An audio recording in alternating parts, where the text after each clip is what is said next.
Hello viewers and welcome to a bit more dirt rally action. So you saw the sprint race the other day. Now we're going to see a slightly more extended stage as well. I just ran this at the same time. This was my second attempt at this stage.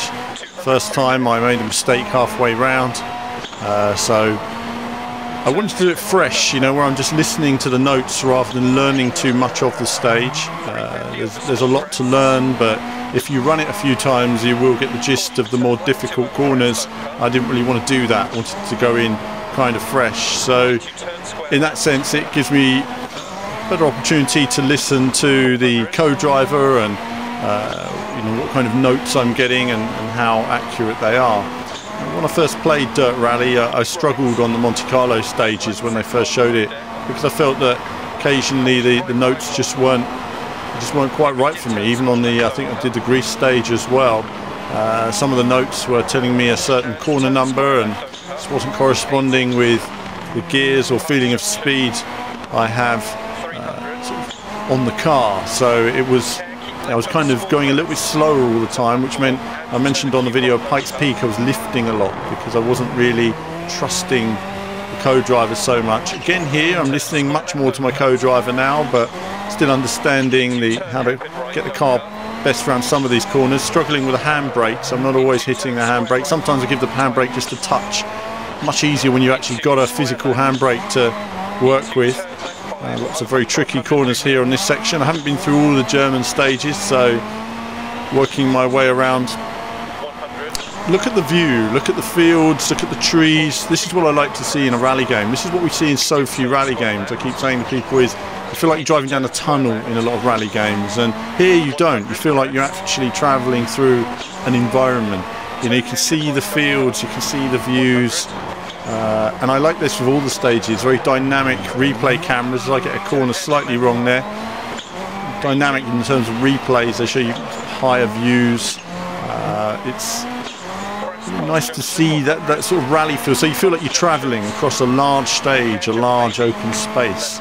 In terms of handling, obviously the Tarmac rally we see here has got a lot more grip. I've raced it in the wet on the shorter stage as well as the dry. On the short stage I enjoyed it in both weather conditions. Occasionally I don't have an intuitive feel in some of the slow corners still. I'm still struggling. It's always been a problem for me, but it's better now than it was.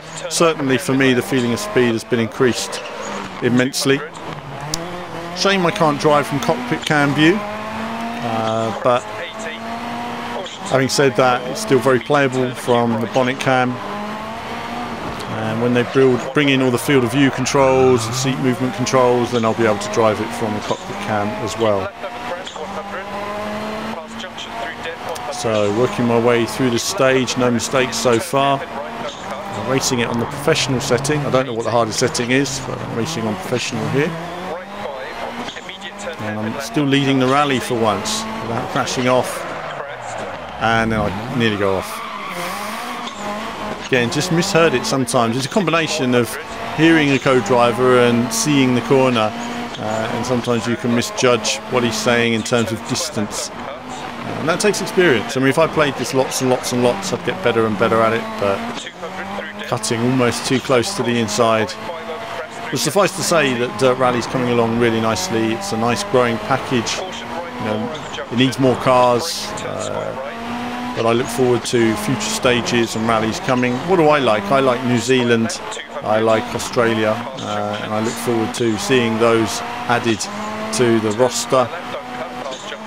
But certainly as far as the German rally is concerned, you can see it here running at 60 frames from my rig. You know, the Codemasters graphics engine, the old one, works very well, and they're really getting a lot out of it here. So it's great to see what the developers have done and how they're building it piece by piece. So yeah, certainly enjoying it a bit more and seeing how the title develops. And in terms of rally games, it's quite competitive this year. You know, we've got Sebastian Loeb Rally coming.